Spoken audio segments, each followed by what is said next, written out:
transformés à travers cette parole, afin que nous ne soyons plus les mêmes, que nous puissions franchir un véritable nous avons prié. Amen. Que Dieu vous bénisse. Voilà, donc nous sommes ce soir, c'est spécial puisque nos réunions c'est souvent le week-end. Mais c'est un vendredi spécial et Dieu vous bénisse parce que vous avez répondu présent quand même. Ça ne fait pas partie de vos habitudes d'être là vendredi. Nous allons achever notre message sur transformer les impossibilités en possibilités selon les catégories. Et cette dernière articulation, c'est par la prière et par le jeûne. Voilà notre sous-thème du jour, par la prière et par le jeûne. Alors, lisons Matthieu 17, le verset 21. Matthieu 17, le verset 21.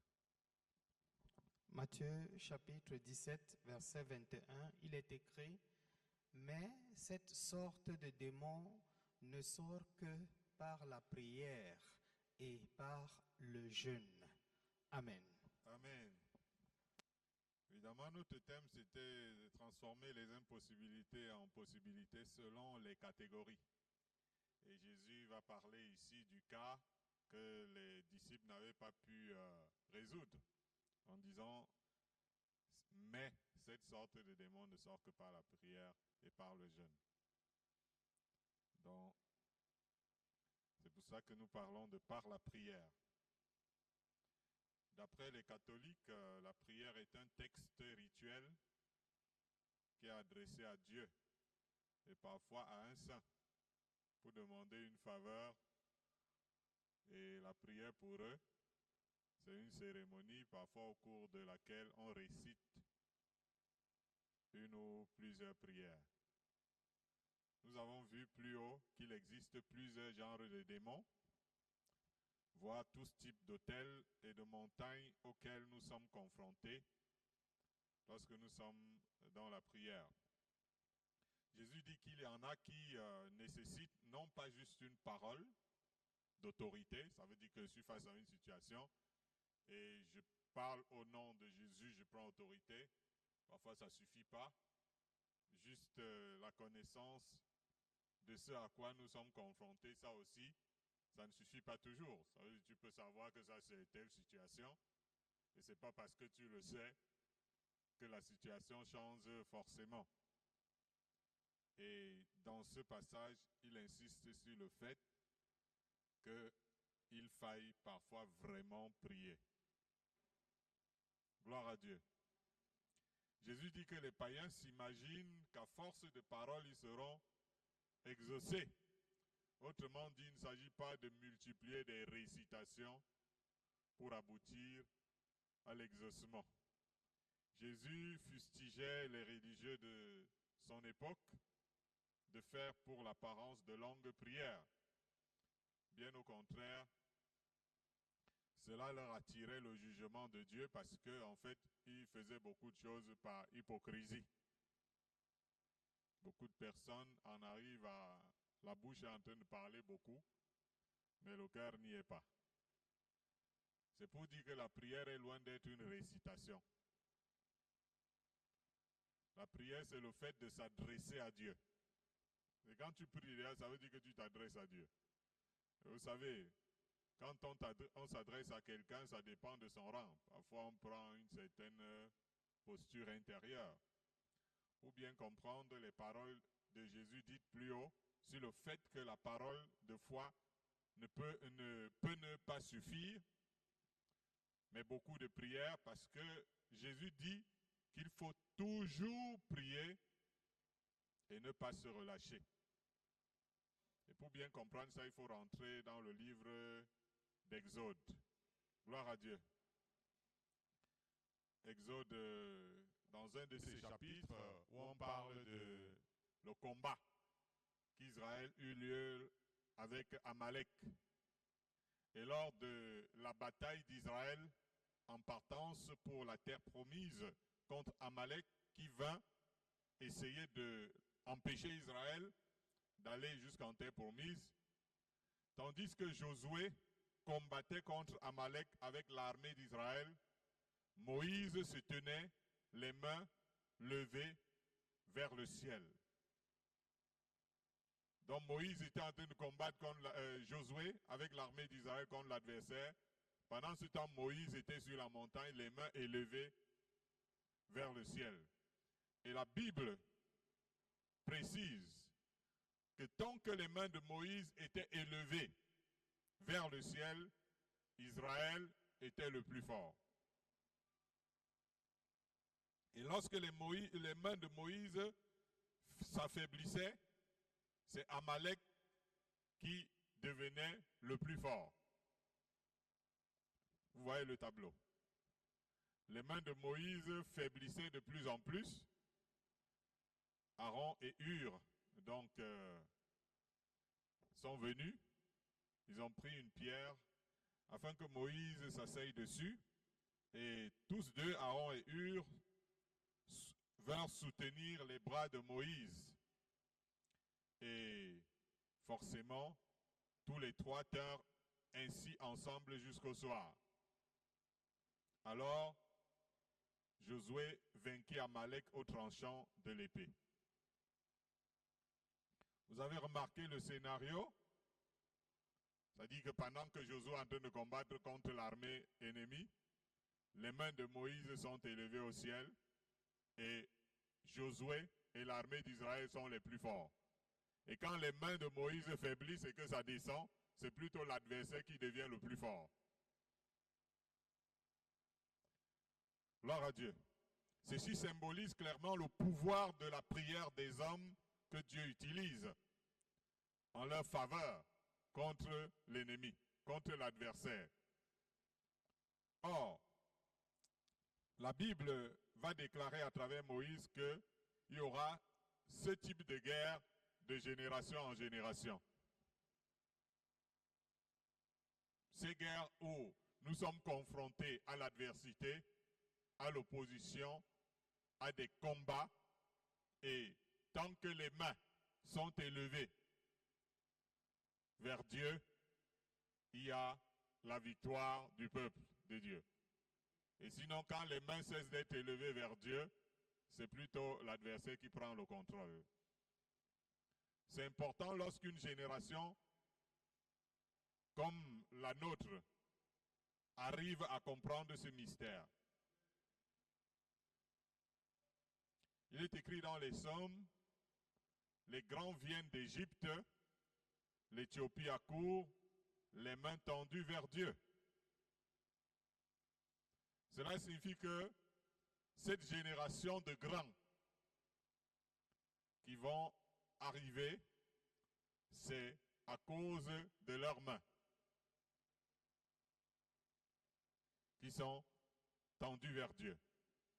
Et ça va constituer le secret de la grandeur des peuples africains même à la fin des temps, qui comprendront la nécessité de prier face aux différents défis qu'encourt leur nation. C'est de là que provient notre élévation. Gloire à Dieu. Est-ce qu'on est ensemble? Je disais donc que ce n'est pas toujours la parole d'autorité, ce n'est pas toujours la connaissance de ce à quoi on est confronté. Parfois, c'est la prière.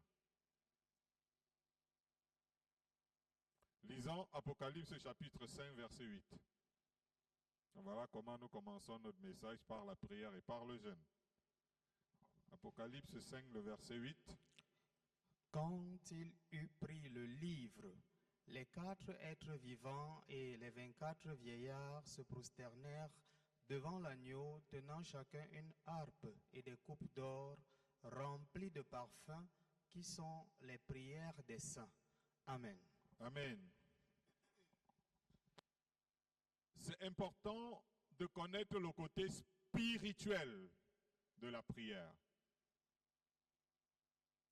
Ça veut dire que pendant que nous, on est en train de prier, qu'est-ce qui se passe en esprit? Très important de comprendre. L'apôtre Paul parlait de prier par l'esprit et par l'intelligence. C'est clair que Dieu que nous prions est esprit. Et c'est à Dieu, dans sa posture, en tant qu'esprit, que nous adressons nos prières. C'est différent de quand je suis en train de parler à l'un d'entre vous, quand on est en train de demander quelque chose à un être humain de chair. Là, on s'adresse à Dieu, on s'adresse à l'esprit. Dans le temple de l'Ancien Testament, il y avait le lieu saint. C'est là qu'on brûlait les parfums. Les parfums qui symbolisent ici les prières des saints, tels que c'est décrit dans le livre d'Apocalypse. Et dans ce cadre-là, antique, seul le sacrificateur, le souverain sacrificateur, y avait accès. Mais nous savons tous que le jour de la mort de Jésus, il est venu faire par son sang de toutes les nations, de tous les peuples, de toutes les langues, un royaume de sacrificateurs. Alléluia. Ça veut dire que des sacrificateurs rois, puisqu'avant, ce n'était pas tout sacrificateur qui avait accès dans le lieu saint pour brûler les parfums. C'était le souverain sacrificateur, donc le sacrificateur roi. Et Jésus vient faire de nous un royaume de sacrificateurs, donc des sacrificateurs rois. Ça veut dire que c'est dans la posture du souverain sacrificateur que tout autant que nous pouvons être, nous pouvons nous approcher de Dieu. Ce qui veut dire que les sacrificateurs de Christ ne sont pas des gens qui demeurent dans le parvis du temple. Ils vont plus loin. Parce que c'est le reste du peuple dans l'Ancien Testament qui n'accédait pas au lieu saint. Ils restaient dans les parvis. Et nous maintenant, en tant que sacrificateurs, de par le sang précieux de Jésus-Christ, nous allons plus loin que les parvis du temple. Nous allons dans le Saint des Saints. Gloire à Dieu. Vous suivez souvent le chant qui est chanté ici. Nous entrons. Voilà. Nous entrons par le sang de l'agneau. Vous voyez. Ça veut dire que nous avons maintenant accès dans le saint sanctuaire qui appartenait au souverain sacrificateur. Parce que Jésus, par son sang, a fait de nous des sacrificateurs souverains. Il est écrit que nous devons nous approcher dans le livre d'Hébreux, parce que ce n'est plus selon les choses de l'ancienne alliance, et que maintenant, de par l'œuvre accomplie par le Christ, nous pouvons nous approcher avec assurance du trône de la grâce pour obtenir miséricorde et pour être secourus dans nos différents besoins. La place de la prière ne saurait être dans les parvis. Amen. Mais elle nous conduit encore plus loin que le Saint des Saints. Elle nous mène devant le trône par les mérites du sang de l'agneau. Même le souverain sacrificateur n'allait pas aussi loin dans l'Ancien Testament. Lorsqu'il réussissait à arriver dans le Saint des Saints, il avait atteint son maximum. Mais nous, on va plus loin que le Saint des Saints. On se retrouve carrément devant le trône par les mérites du sang de l'agneau. Nous voyons dans le ciel les prières des saints qui sont recueillies dans des coupes d'or par les sages qui se tiennent devant le trône divin. Plus loin dans le même livre d'Apocalypse au chapitre 8, on voit un ange à qui est remis ses parfums qu'il offre sur un autel d'or qui est devant le trône. Gloire à Dieu. Là, le terme rempli de parfums est utilisé. Il ne vient pas avec une coupe, avec quelques parfums à l'intérieur, mais il vient avec une coupe remplie. Ce qui veut dire qu'il vient avec beaucoup de parfums devant l'autel d'or. C'est dire que notre coupe doit être remplie.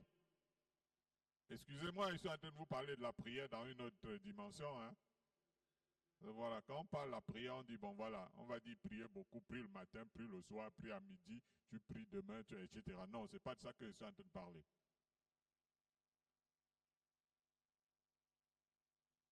Et je disais justement à propos du thème rempli. C'est dit que notre coupe doit être remplie. Et même pas seulement remplie, elle doit déborder de parfum. Dans Chronique, le livre de Chronique, il est écrit, les sacrificateurs, je cite, les sacrificateurs et les Lévites se levèrent et bénirent le peuple. Et leur voix fut entendue, et leur prière parvint jusqu'aux cieux, jusqu'à la sainte demeure de l'Éternel. Gloire à Dieu. Voilà ce qui est écrit dans ce passage. Les sacrificateurs et les Lévites se levèrent et bénirent le peuple, et leur voix fut entendue, et leur prière parvint jusqu'aux cieux, jusqu'à la sainte demeure de l'Éternel. Celui qui a écrit ici a vu la chose en esprit. Pendant ce temps, il y avait eu une prière solennelle et Dieu a ouvert ses yeux et il a vu ce qui s'était passé en esprit. Le plus important, ce n'est pas que nos prières soient entendues dans la pièce où nous sommes. Le plus important, ce n'est pas que nos prières soient entendues dans la salle ou dans notre chambre, ou je ne sais pas dans quelque lieu que ce soit. Nos prières doivent parvenir jusqu'aux cieux. Alléluia. Nos prières doivent parvenir jusqu'aux cieux. C'est à ce niveau qu'il faut définir la prière comme étant une communication spirituelle avec Dieu et non une formalité devant les hommes. Parce qu'elles doivent arriver jusqu'à Dieu. Et si c'est une formalité devant les hommes, ça ne traverse pas le toit. Puisque les prières sont adressées à Dieu, elles doivent donc être une communication spirituelle avec Dieu. C'est pourquoi le psalmiste déclare que ma prière parvienne en ta présence. Prête l'oreille à mes supplications. Que ma prière parvienne en ta présence. Je ne sais pas si vous comprenez ce que je suis en train de dire. Peu importe ce qui peut se passer autour de nous, ou qui peut être autour de nous, c'est que notre prière doit arriver dans la présence de Dieu. C'est pour cela que Jésus disait que quand tu pries, entre dans ta chambre et ferme la porte. Parce que ce n'est pas les autres qui doivent entendre ta prière. Même si nous sommes en train de prier ensemble et que nous sommes en train d'élever la voix, ce n'est pas aux autres que nous adressons nos prières. Alléluia. Entre dans ta chambre, parce que la prière ne s'adresse à personne d'autre qu'à Dieu. Même quand on le fait publiquement. Chaque fois que tu prieras publiquement, si ce n'est pas à Dieu que tu adresses ta prière, et que c'est juste pour qu'on ait entendu aussi, tu perds ton temps.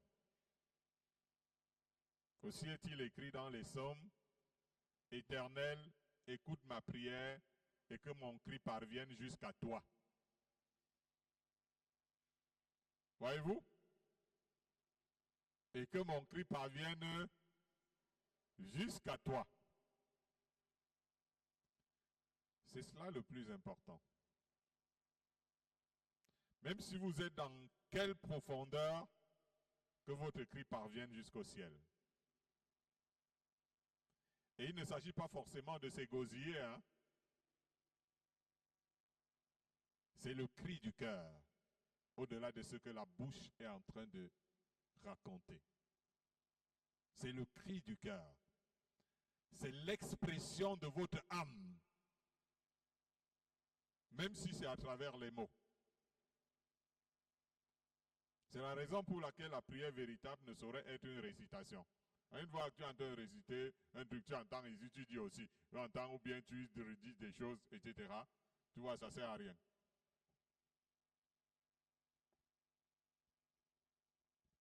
Il faut que ton âme s'exprime devant Dieu.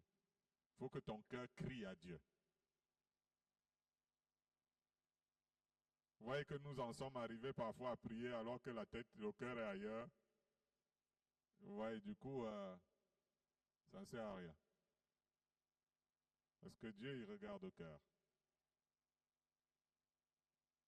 Il attend que le cœur lui parle. Moi, je suis un homme de chair. J'entends que toi, tu me parles, j'entends. Mais ce que Dieu va entendre, c'est ton cœur.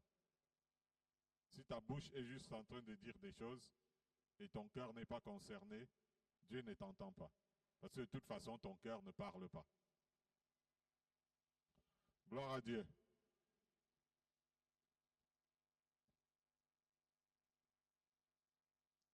Vous voyez l'importance de ce qu'on est en train de dire.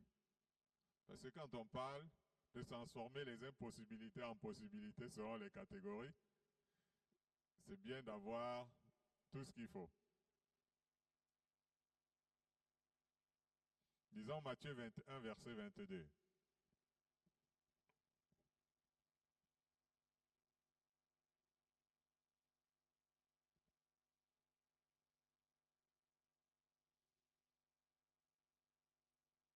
Matthieu chapitre 21, verset 22.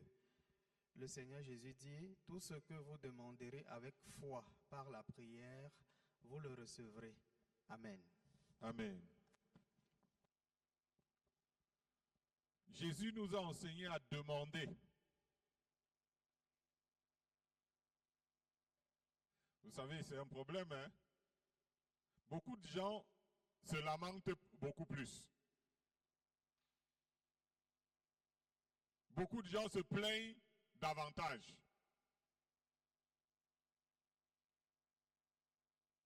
Pourtant, il a été dit demander afin de recevoir. Et comme nous l'avons dit plus haut, il faut demander avec.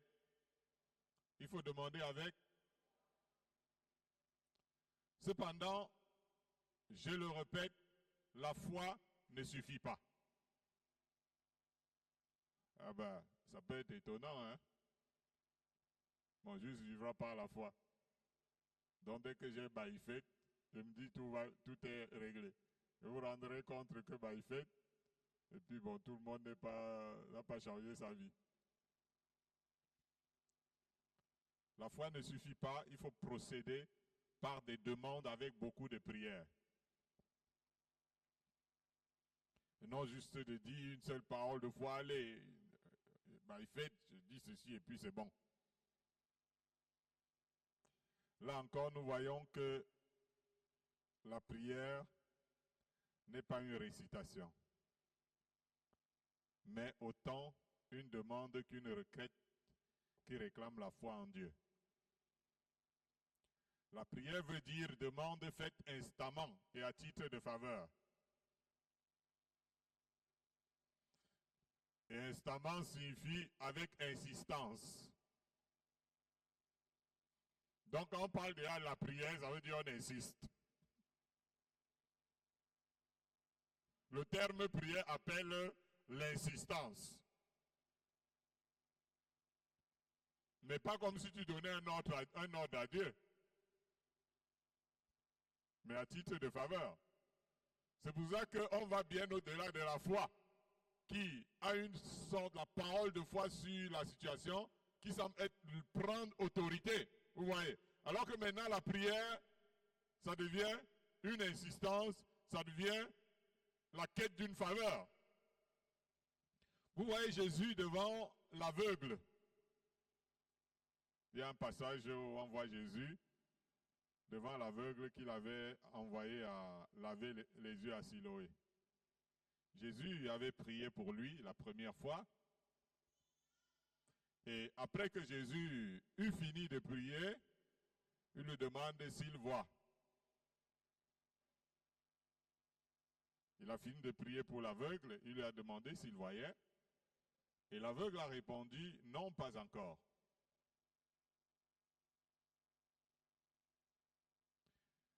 Et Jésus l'a oint à nouveau et a prié. Et il lui a demandé encore s'il voyait. L'homme a répondu qu'il voyait, mais comme des ombres. Donc, ce n'est pas clair. Et Jésus a encore prié pour lui et a oint ses yeux et a demandé s'il voyait maintenant. Et l'aveugle a répondu, oui Seigneur, je vois clair maintenant.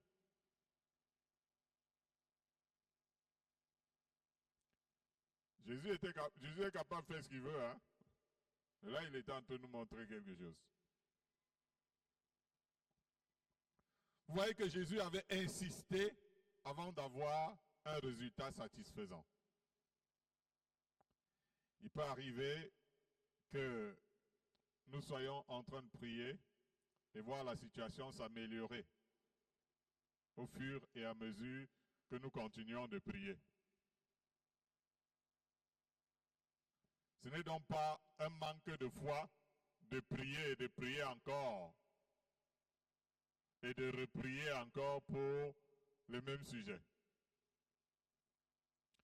Ce n'est pas toujours une déclaration de foi qui sauve le malade, mais la prière fervente du juste. C'est bien écrit, non?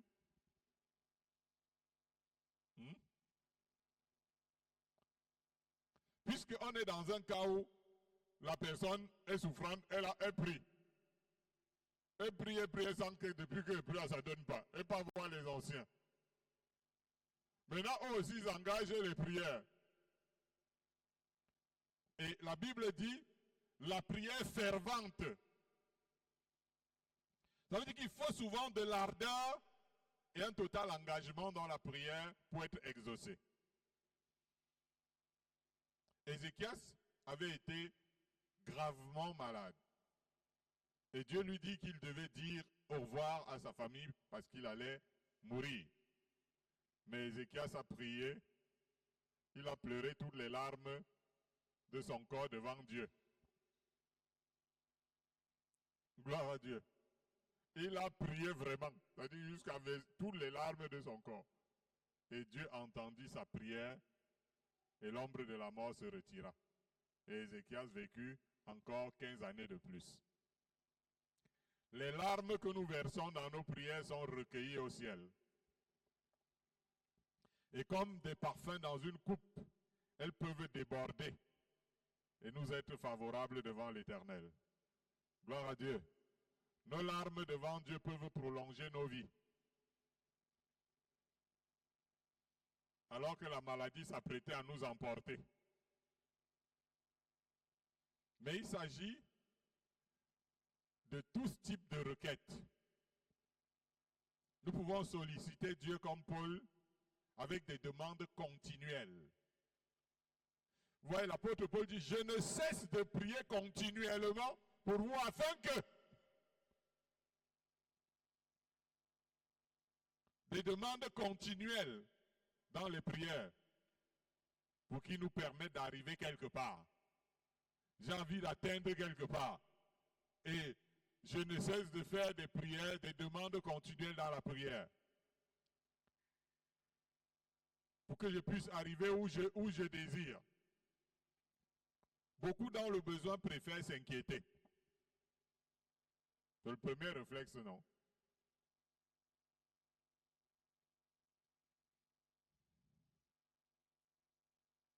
Qu'est-ce qu'il y a? Oui, ça ne va pas. Qu'est-ce qu'il est en train de faire? Il ne prie pas.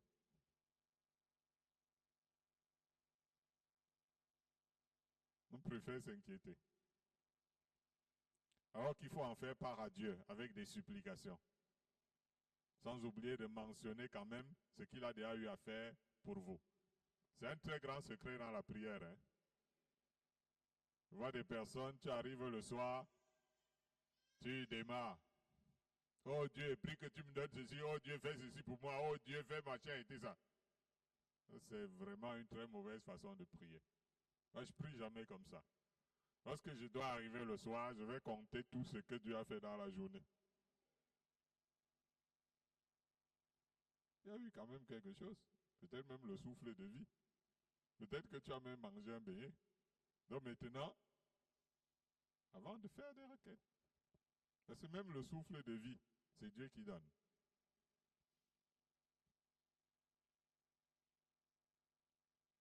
Le roi Manassé, par exemple, alors qu'il avait été amené en captivité à Babylone, étant là-bas, il a imploré le Seigneur en s'humiliant profondément. Et Dieu qui était en colère contre lui, se laissa fléchir et le ramena dans son pays. Alléluia. Tandis que les autres rois qui avaient été amenés en captivité, on a crevé leurs yeux, on les a même gardés en captivité une fois. Mais lui, dans la même situation, puisqu'il y avait le roi d'Israël et il y avait le roi de Juda. Ouais. Mais lui, Manassé, oh, les pleurs, Dieu, moi, Seigneur, etc. Donc, il était tellement dans l'humiliation devant Dieu, tandis que les autres étaient en captivité aussi. Mais bon, voilà, on nous a attrapés aujourd'hui, waouh, et tout ça. Mais lui, il est entré dans le deuil et les pleurs. Oh Dieu, Seigneur, il a prié de tout son être. Et on l'avait déjà amené. Mais le roi de Babylone a gardé les autres rois en prison et il a enlevé Manassé qui rentre en Israël. Donc parfois même la situation est déjà trop compliquée, mais tu rentres toi dans les prières. Dieu peut retourner l'affaire. On peut citer toutes sortes de situations où, y étant confrontés, nous pouvons solliciter le Seigneur et il intervient. Gloire à Dieu. Est-ce que tu es avec moi? Sois avec le Seigneur et commence à changer pour passer un cap. Parce que c'est comme si la prière, c'est un problème.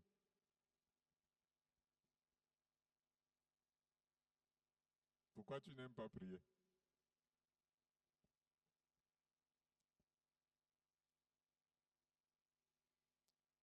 Parce que tu sais qu'il suffit de bailler, non? Et tu ne vois pas les choses bouger. Et toi, tu ne cherches pas à remplir ta coupe. Gloire à Dieu. Et faire une même prière c'est pas mauvais, hein? Tu remplis ta coupe avec et en insistant sur quelque chose qui te tient à cœur là. Vous savez, lorsque vous avez une coupe devant vous et qu'il y a tout ce type de prière, parfois même, c'est-à-dire le tri là est compliqué. Mais quand tu c'est toujours le même sujet. Ben, ça peut toujours rapidement être résolu.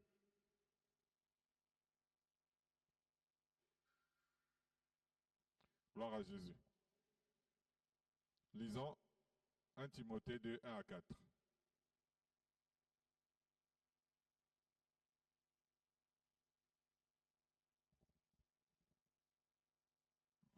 « 1 Timothée chapitre 2, versets 1 à 4. J'exhorte donc, avant toute chose, à faire des prières, des supplications, des requêtes, des actions de grâce pour tous les hommes, pour les rois et pour tous ceux qui sont élevés en dignité, afin que nous menions une vie paisible et tranquille, en toute piété et honnêteté.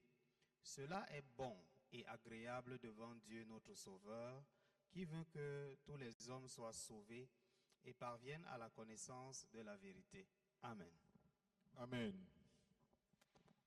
Là, nous avons vu le sens spirituel de la prière et la nécessité et tout ça. Et là, l'apôtre Paul nous parle d'une autre façon importante. La prière, quand on écoute Paul, ça veut dire que c'est aussi une intercession. Parce que ce que Paul est en train de dire ici, c'est d'intercéder. On peut simplement changer ce que Paul est en train de dire en disant simplement qu'il faut intercéder pour tous les hommes. Gloire à Dieu. La prière, c'est aussi une intercession qui veut dire une intervention en faveur de quelqu'un devant Dieu. L'intercesseur, c'est quelqu'un qui peut intervenir en faveur de quelqu'un. C'est un peu comme si, vous voyez un peu, vous avez une situation, après il y a quelqu'un qui prend votre dossier, il court avec pour présenter à la personne que vous voyez qui doit gérer ça. Donc c'est ça l'intercesseur.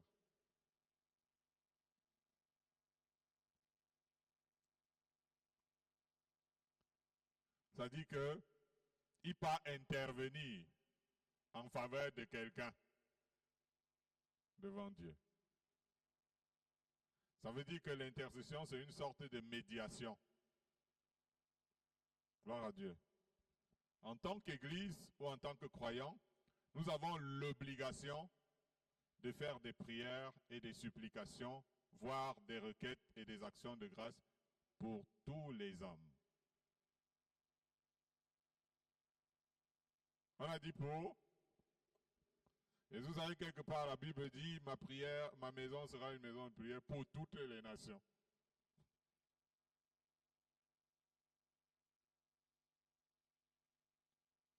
Il est écrit dans Jérémie, recherchez le bien de la ville où je vous ai mené en captivité et priez l'Éternel en sa faveur, parce que votre bonheur dépend du sien.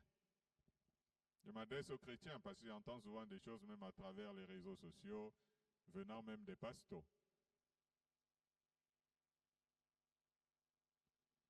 Là, nous voyons Dieu qui est en train d'exhorter la nation d'Israël, qui était en captivité à Babylone. Il leur dit de prier pour la ville où ils sont en captivité. Parce que leur épanouissement, leur bonheur à eux dépend de la paix de cette ville ou de la sécurité de cette ville, etc. Si le pays va mal, nous n'irons pas bien.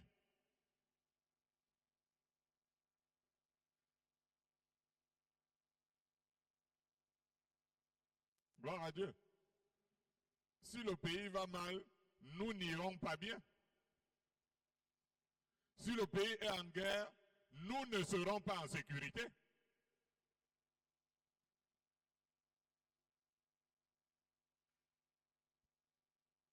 Parfois même c'est en ce moment-là qu'il y a les règlements de code que bon, l'église, on vient vous trouver même, vous êtes bien. Même si nous ne nous sentons pas privilégiés, notre bonheur, de façon générale, dépend du bonheur de notre pays.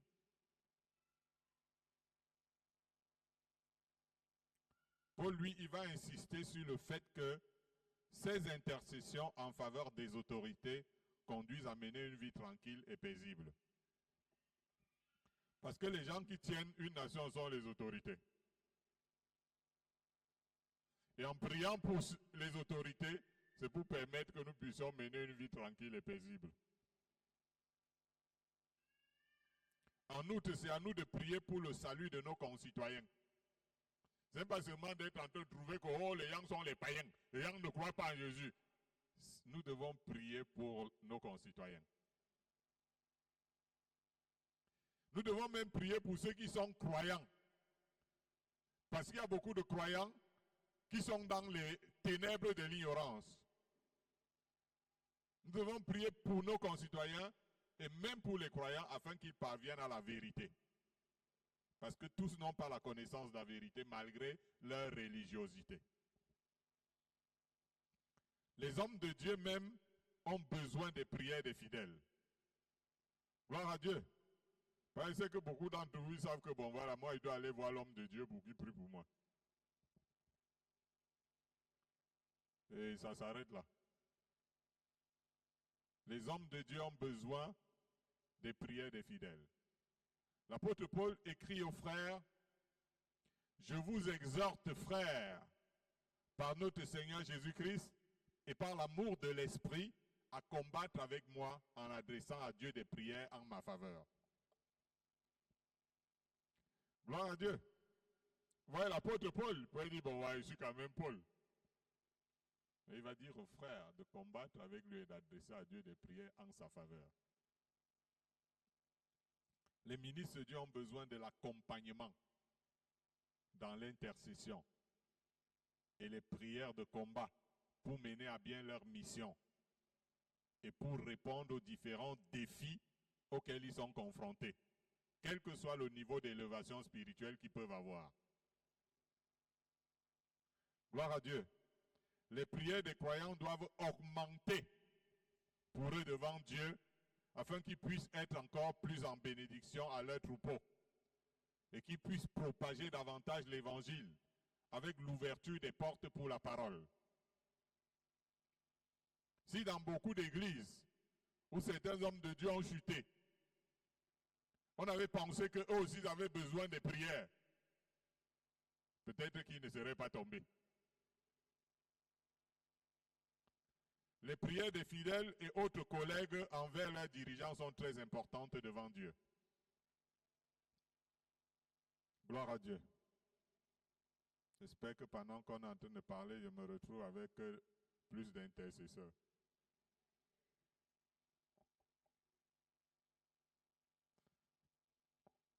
Et que les pasteurs vont avoir des personnes qui prient pour eux et non qui attendent seulement que c'est eux qui prient pour eux. L'Église ne cessait de prier pour l'apôtre Pierre pendant qu'il était en prison.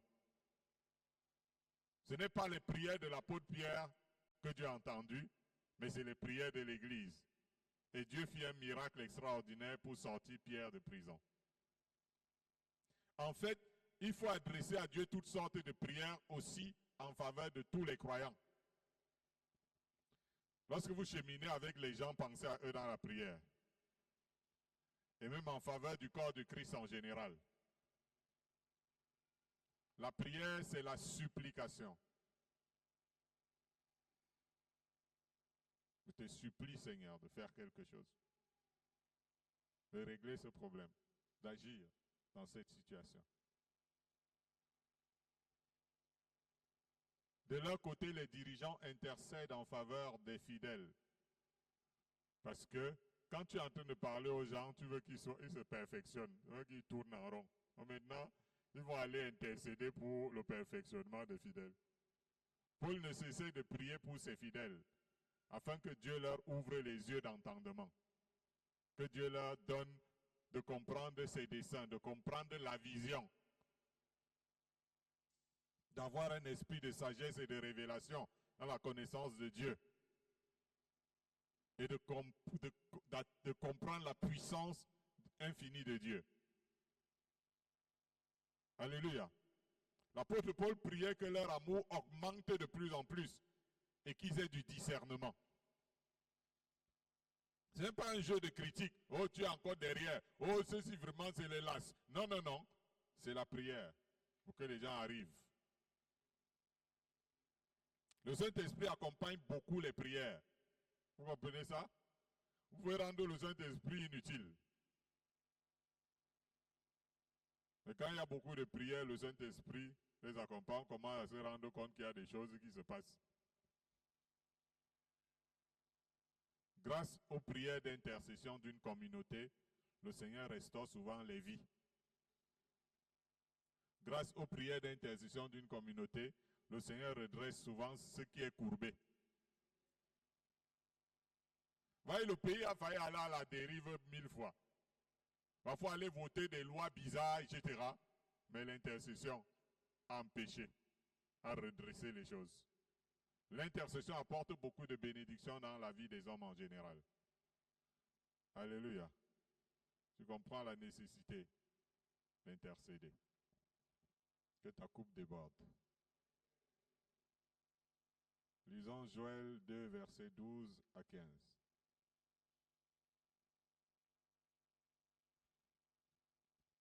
Nous avons dit par la prière et par le jeûne.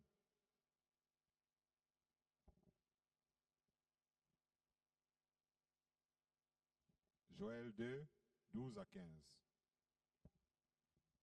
Il est écrit, « Maintenant encore, dit l'Éternel, revenez à moi de tout votre cœur, avec des jeûnes, avec des pleurs et des lamentations. Déchirez vos cœurs et non vos vêtements, et revenez à l'Éternel votre Dieu, car il est compatissant et miséricordieux, lent à la colère et riche en bonté. et il se repent des mots qu'il envoie. Qui sait s'il ne reviendra pas et ne se repentira pas, et s'il ne laissera pas après lui la bénédiction, des offrandes et des libations pour l'Éternel votre Dieu? Sonnez de la trompette en Sion, publiez un jeûne, une convocation solennelle. Amen. Amen. Penser qu'il n'y a pas de prix à payer dans certains combats dans la prière est une belle illusion pour ceux qui prient. Moi, je prie beaucoup et c'est tout. Je n'ai pas besoin de plus de prix à payer. Ça, c'est une illusion. Le jeûne n'est pas facile.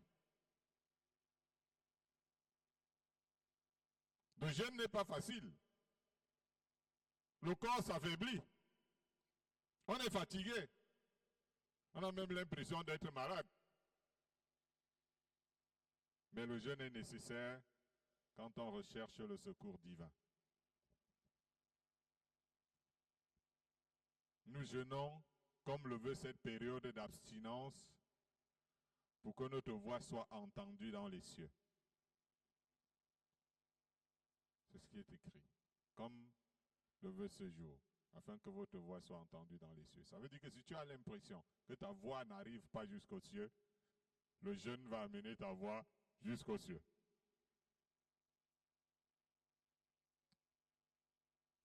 Cela réclame de la conviction que de se priver de nourriture ou de boisson pour une cause.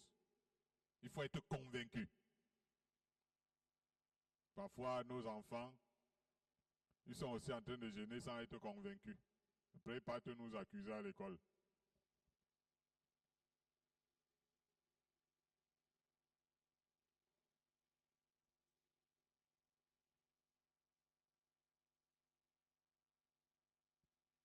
Quand quelqu'un est convaincu, est-ce qu'il va encore aller t'accuser?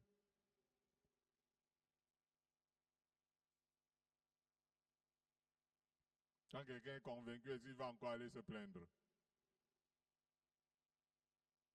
C'est la conviction. Il est vrai que Moïse avait élevé les mains toute la journée, puisque nous sommes passés d'abord par là pour parler de la prière. Il était soutenu par Aaron lors du combat de Josué contre Amalek. Vous verrez qu'il n'avait pas fait de pause pour manger. Cela signifie qu'ils étaient en même temps en prière et en jeûne. C'est ça le complément de ce qui s'est passé sur la montagne. Est-ce que vous savez que Jésus était en jeûne le jour où il fut pendu au bois du Calvaire pour sauver l'humanité? Il avait pris son petit déjeuner le matin, n'est-ce pas? Hein?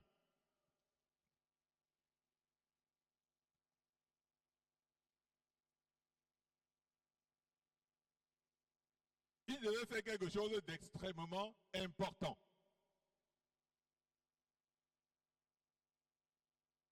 Est-ce que vous savez que Jésus nous a sauvés étant dans le jeûne?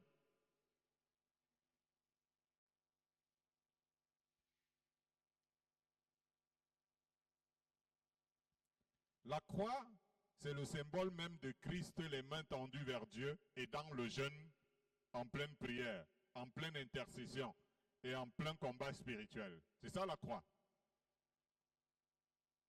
C'est pour ça que je vous illustrais Moïse sur la montagne du matin jusqu'au soir. Dieu attend parfois le retour de son peuple vers lui, dans des jeûnes et des larmes. Le jeûne, ce n'est pas de déchirer ses vêtements, autrement dit, ce n'est pas de se faire triste aux yeux des hommes. La bouche attachée. Frère, c'est comment? Je jeûne.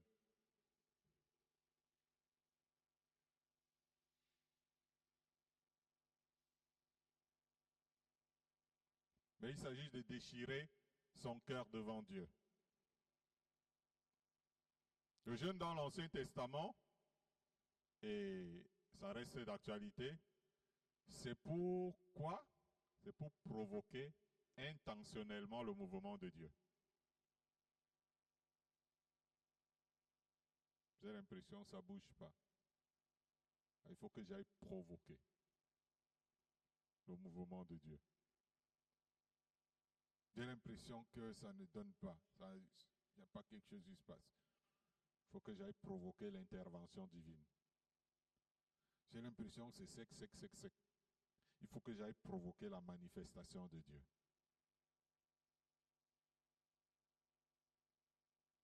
Ce n'est pas une punition, jeunes gens.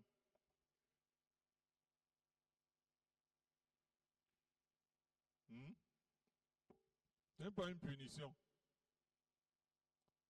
On nous punit encore aujourd'hui avec le jeûne. Le jour de punition est encore arrivé. Et l'ignorance.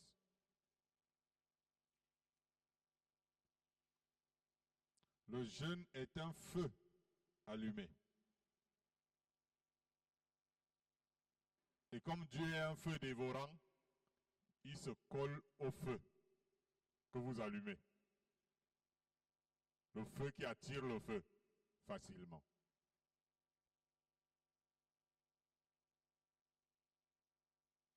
Nous avions dit tout à l'heure que les prières sont des parfums qu'on amène devant Dieu. Gloire à Dieu. Et vous savez, dans l'Ancien Testament, les parfums, ce n'était pas comme aujourd'hui. On a fini de falsifier les parfums. On transforme ça en eau. Mais quand on parlait de parfum avant, ça n'avait rien à voir avec l'eau. C'était des masses de choses qu'on finissait de faire et puis on pouvait poser. Vous voyez, c'est ça le parfum. Donc ce n'était pas de l'eau. C'est la pauvreté qui fait que le monde actuel est en train de tout diluer pour que ça donne quelque chose. Donc ça fait donc que les parfums n'avaient rien à voir avec l'eau. Et donc maintenant, qu'est-ce qu'on faisait? Pour que ça se répande, on les brûlait. Et vous voyez que nous avons vu plus haut que les parfums symbolisaient les prières des saints. Alors, lorsqu'on amène le parfum dans son état solide, il dégage, il sent. Mais si vous mettez le feu,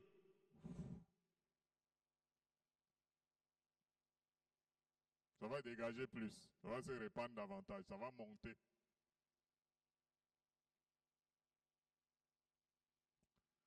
Je disais que le jeûne, c'est pour pousser Dieu à agir. Tu vois, Seigneur, je veux que tu agisses, tu ne sembles pas le faire, je vais te pousser un peu. Vous voyez souvent les gens qui font les grèves de faim là, pour créer une intervention par force, non? Vous avez souvent vu ça à la télé. Hein? Tel homme politique, le gars fait la grève de faim pour qu'on réponde à... Souvenez-vous du roi Achab. Lorsque Dieu prononça son jugement contre lui, les exactions et contre les exactions de sa femme Jézabel, là Dieu va te détruire, toi et toute ta postérité, c'est ce que Dieu lui a dit. Le roi a entendu l'affaire, il s'est humilié devant Dieu par des jeûnes. Vous voyez que le Seigneur a été déjà en colère, qu'il avait déjà prononcé le jugement. Il voit un gars qui est en train de jeûner. Le Seigneur a vu ça et il a eu compassion de lui. Ouais, mais c'est parce que Dieu voulait. Dieu ne voulait pas avoir compassion de lui. Dieu voulait le détruire. Mais, il s'est humilié dans le jeûne et tout. Et il a poussé Dieu à changer de... Dieu décida alors de ne pas le frapper, mais de frapper plutôt sa postérité. Si cette dernière n'agissait pas comme lui, ça veut dire en entrant aussi dans des jeûnes et des prières. Vous savez, la postérité subit souvent ce que les anciens ont fait, parce qu'elle ne s'est pas entrée dans les jeûnes et la prière pour que ça soit renvoyé encore, ça passe leur génération. Le roi Josaphat, quand il vit qu'il était submergé par les armées ennemies, dans sa frayeur, il cherchait la face de Dieu et il a publié un jeûne général. Il a dit, les gars, notre pays est encerclé. Entrons dans le jeûne. Et Dieu, le voyant, a entrepris de combattre et de détruire les ennemis. C'est-à-dire lui-même, il est venu entrer dans ce combat-là. Ouais, et ils étaient en train de combattre contre leurs ennemis. Mais quand ils se sont lancés dans la jeûne et prière, Dieu même a dit, bon, laissez même moi, je viens combattre. Les Juifs organisaient souvent dans une même année des mois bien choisis de jeûne. Hein? Gloire à Dieu. Donc ils choisissaient des mois de jeûne. Et Dieu leur annonça par les prophètes que ces jeûnes, tant qu'ils vivaient en paix, aimant la vérité, parce que tu ne peux pas dire que je jeûne et c'est toi qui crée les problèmes à tout le monde. Ton jeûne là, ça va être une grève de la faim. Dieu ne va pas s'intéresser à toi. Alléluia. Tu jeûnes, mais tu n'aimes pas la vérité. C'est que bon, voilà, ça risque de ne pas intéresser Dieu. Mais si maintenant tu observes des jeûnes en aimant la paix et la vérité comme Dieu leur recommande, il dit, ces jeûnes se changeront pour vous en jours d'allégresse et de joie, en fête de réjouissance. Il y a toujours quelque chose qui se passe lorsqu'on jeûne dans ces conditions-là. Gloire à Dieu. Est-ce qu'on est ensemble? Disons Matthieu 4, versets 1 à 2.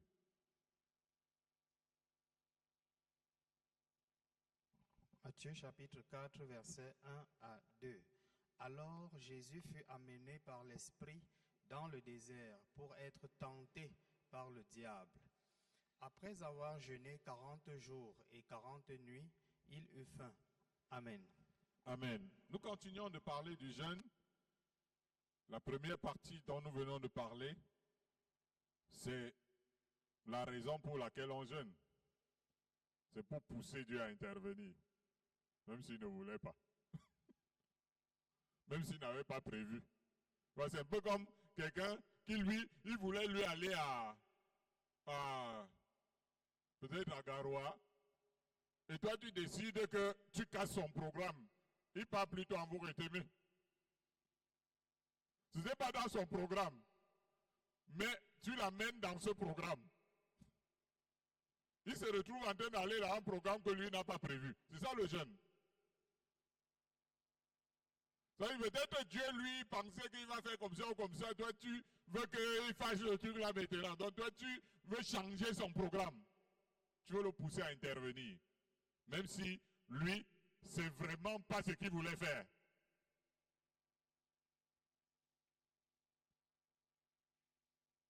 Et maintenant, ici,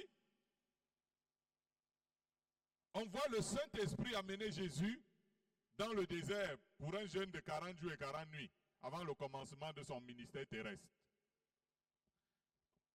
Et là, tout de suite, nous parlons un autre point essentiel du jeûne. Parce qu'on appelle cela le jeûne sacerdotal, le jeûne ministériel, le jeûne missionnaire.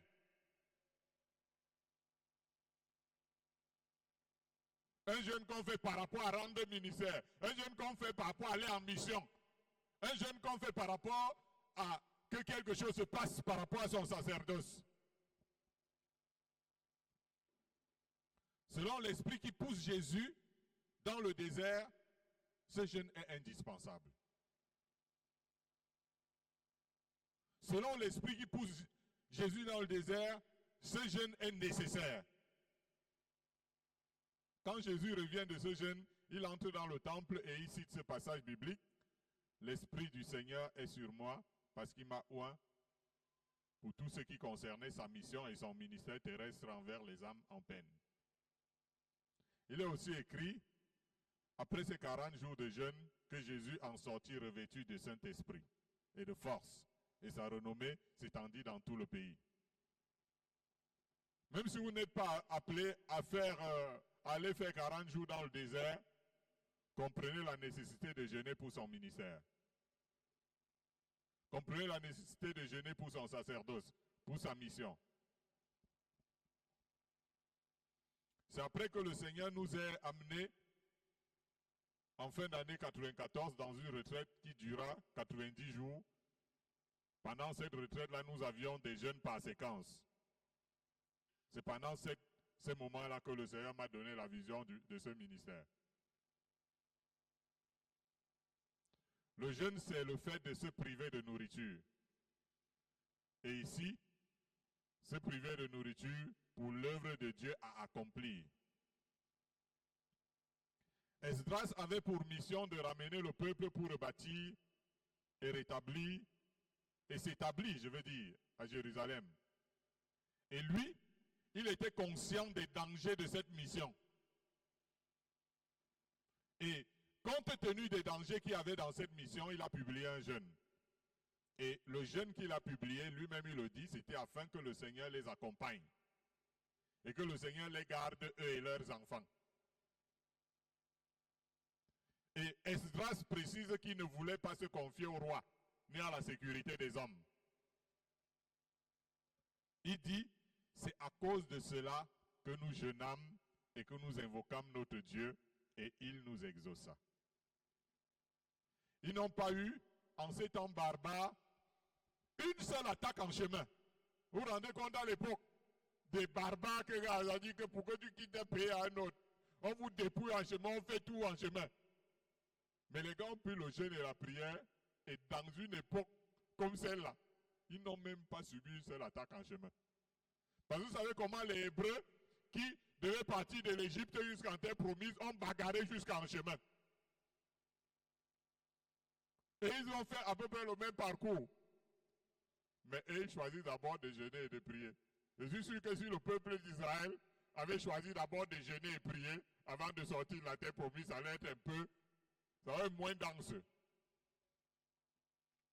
David déclare, et moi, quand ils étaient malades, je revêtais un sac. J'humiliais mon âme par le jeûne. Je priais, la tête penchée sur mon sein. Vous voyez l'homme selon le cœur de Dieu prendre le jeûne pour la guérison de ses frères et de ses amis. Est-ce que vous voyez ça? Dit, quand ils étaient malades, je prenais le jeûne et le sac pour prier, j'humiliais mon âme. Combien plus celui qui est résolument missionnaire, le ministre de Dieu, ou un croyant qui veut voir sa personne ou ses gens recouvrer la santé. Dieu dit, voici le jeûne auquel je prends plaisir. Détache les chaînes de la méchanceté, dénoue les liens de la servitude, renvoie libres les opprimés, et que l'on rompe toute espèce de joug. Gloire à Dieu. Vous voyez que si on doit venir ici au mot-à-motage, le jeûne est pris pour briser les chaînes, pour dénouer les liens, pour libérer, pour briser les jougs. Imaginez-vous ayant besoin de rendre ministère, d'aller en mission, non pas seulement pour le salut des âmes, mais aussi pour leur guérison, leur délivrance, leur restauration. Il plaît à Dieu que vous jeûniez pour une telle cause.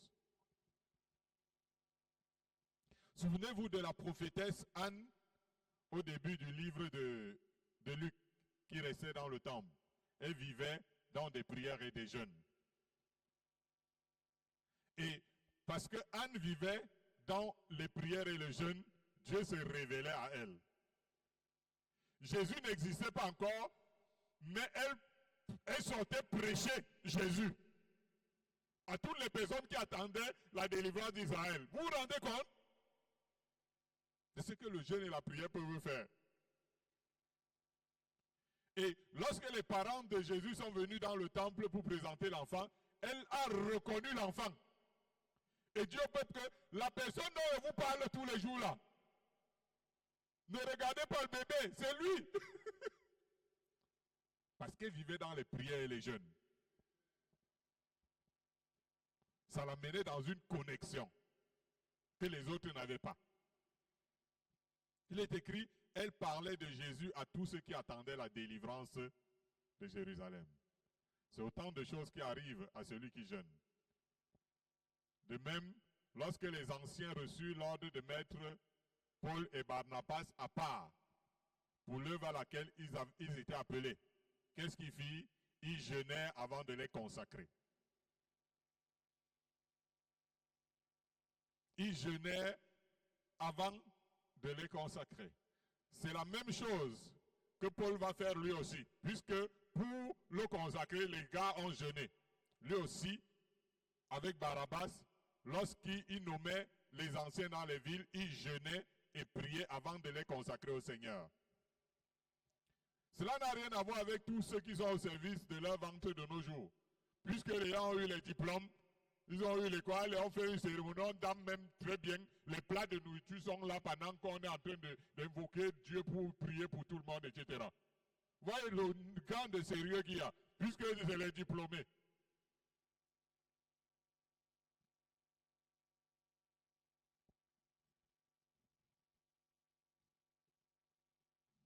Vous voyez que les gens sont au service de leur ventre. Paul, tout le long de ses missions terrestres, raconte comment il était soumis à de multiples jeûnes, non? Sans les jeûnes, ce qu'on appelle sacerdoce là, les ministères là, les missions là, ça devient des œuvres d'aventuriers.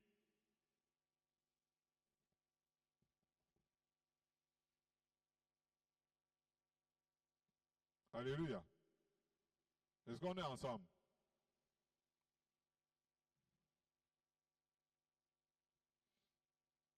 Voilà, nous allons lire Esther 4 pour terminer. Esther 4, le verset 16.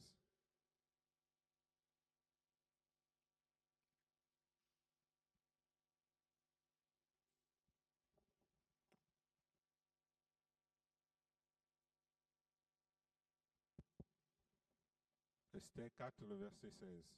Nous lisons au nom de Jésus, va, rassemble tous les Juifs qui se trouvent à Suse et jeûnez pour moi sans manger ni boire pendant 3 jours, ni la nuit, ni le jour. Moi aussi, je jeûnerai de même avec mes servantes, puis j'entrerai chez le roi malgré la loi. Et si je dois périr, je périrai.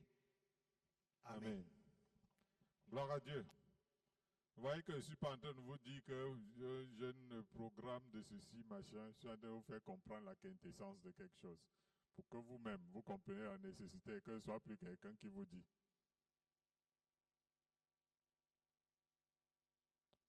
Nous avons ici tout au moins le jeûne d'Esther. Pour ceux qui ne peuvent pas réaliser le jeûne de Moïse.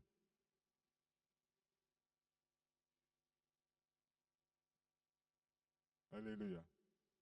Nous avons ici tout au moins le jeûne d'Esther pour ceux qui ne peuvent pas réaliser le jeûne de Moïse. Moïse a jeûné 80 jours.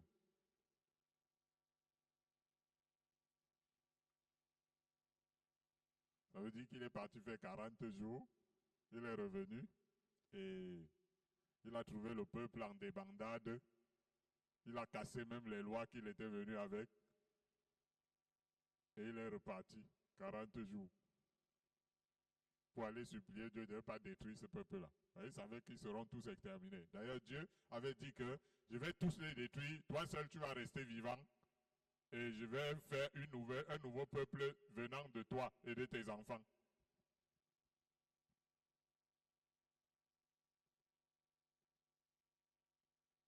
Gloire à Dieu.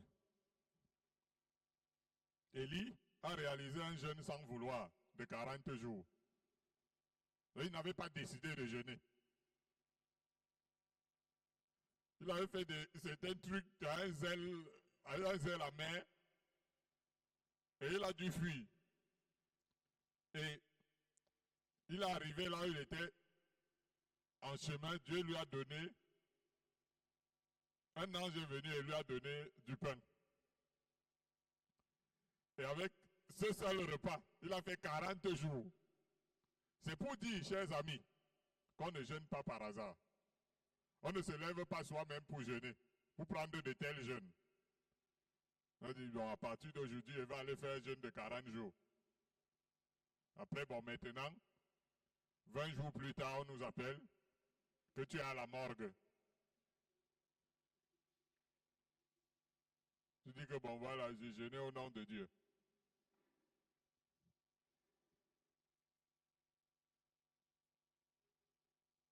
La nation était en danger, le peuple était sur la voie de la destruction.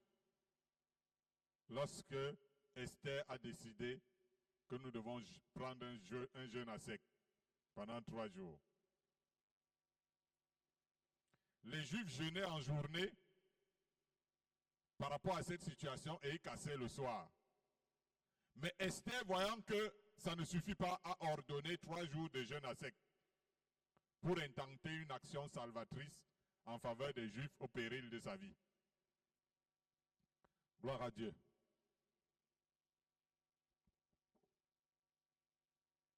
Vous savez, quand on parle de prendre 3 jours de jeûne à sec, la plupart des personnes se voient déjà en train de mourir, hospitalisées. Mais je pense que Dieu a rendu cela possible dans le corps humain. Ce sont des appréhensions inutiles. C'est la détermination qui nous pousse à engager un tel jeûne. Il faut être déterminé. Il y a quelque chose que tu veux absolument, c'est ça qui t'amène. Le jeûne, c'est quand vous voulez oser quelque chose de grandiose. Le jeûne, c'est quand vous voulez oser quelque chose qui est au-dessus de vos capacités. Moi, j'ai envie de faire quelque chose que je ne peux pas faire.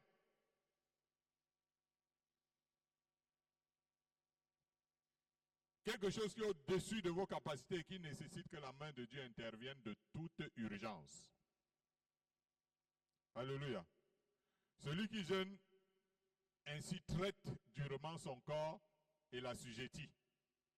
Il fait fi de lui-même et du confort de sa vie. Le jeûne est une période de privation de nourriture. Après le livre d'Esther, nous avons le jeûne de Daniel. Je n'ai pas choisi ces personnes parce qu'ils ne faisaient pas les jeûnes de 40 jours, machin, parce que beaucoup de personnes. Et d'ailleurs, vous allez voir que toutes ces personnes qui faisaient ces jeûnes-là étaient transportées dans une autre dimension. Ça n'avait rien à voir avec un jeûne normal que dit que va jeûner. Même quand vous voyez Jésus, c'est l'esprit qui le porte et l'amène dans le désert.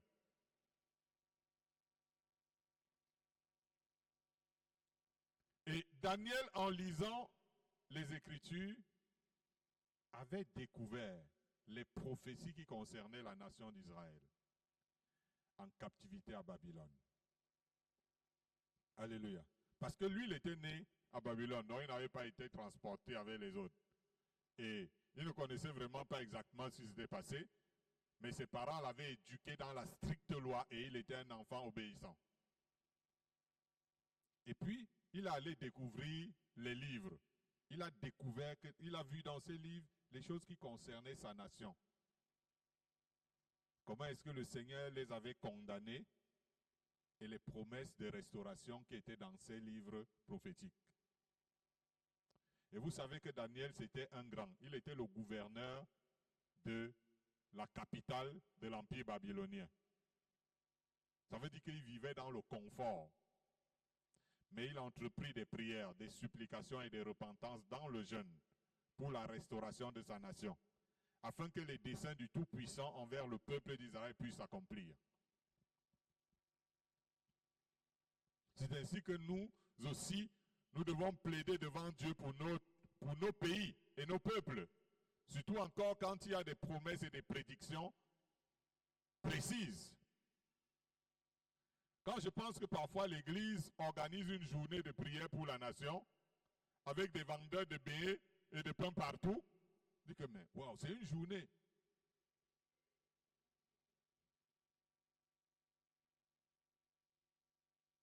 Oui, l'Église organise une journée. D'une journée, hein. Et parfois, ce n'est même pas une journée, c'est jusqu'à telle heure. Il y a les vendeurs de beignets, de bouillies partout, gars. C'est-à-dire, les hommes, Dieu coquent un peu ici, le pasteur mange un peu là-bas, etc., avant de venir prier avec, en essuyant la bouche.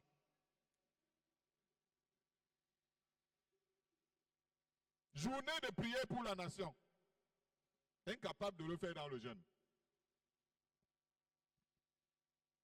Pendant qu'on prie, on mange, on boit. Alors que ça ne fait même pas toute la journée. Je peux comprendre qu'on mange à la fin. Mais de là à le faire avec la bouche et le ventre plein, c'est lamentable. Alléluia. Il y a aussi le jeûne des Ninivites. Les gens de Ninive.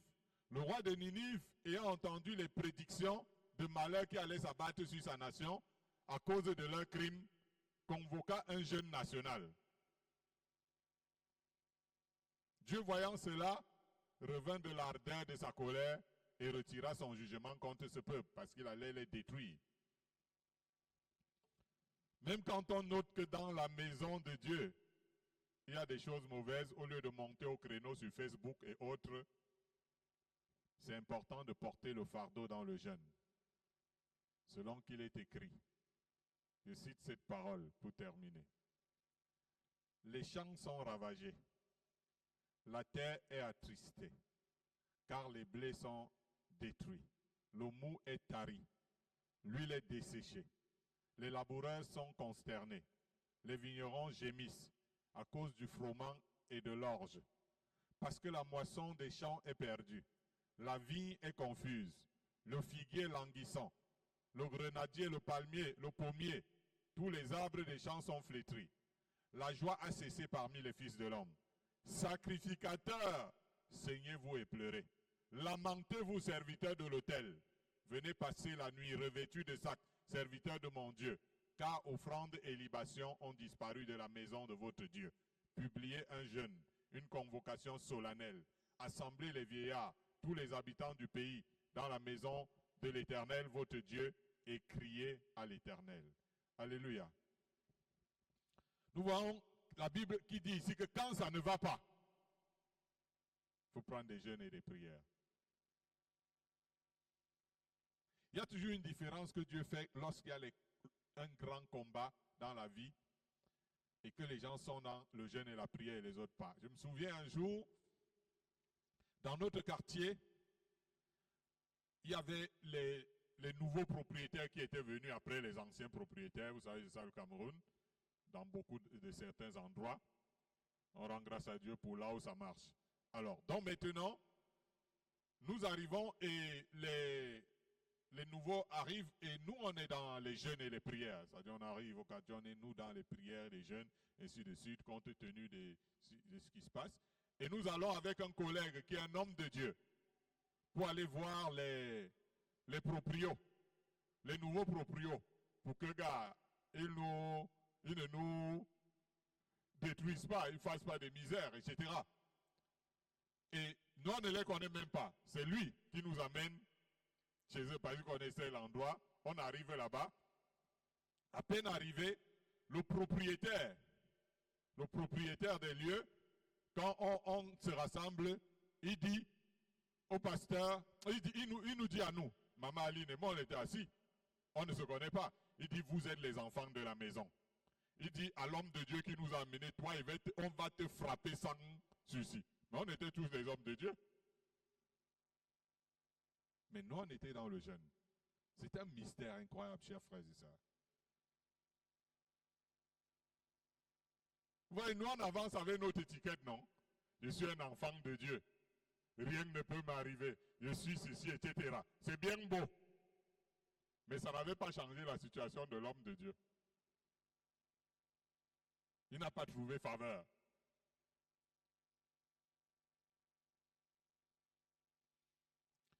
Gloire à Jésus. Ainsi, prière et jeûne sont en rapport avec la transformation des impossibilités en possibilités, selon les catégories telles que nous avions annoncées dès l'entame. Gloire à Dieu. Alors, nous allons garder un moment de silence. Réfléchissons.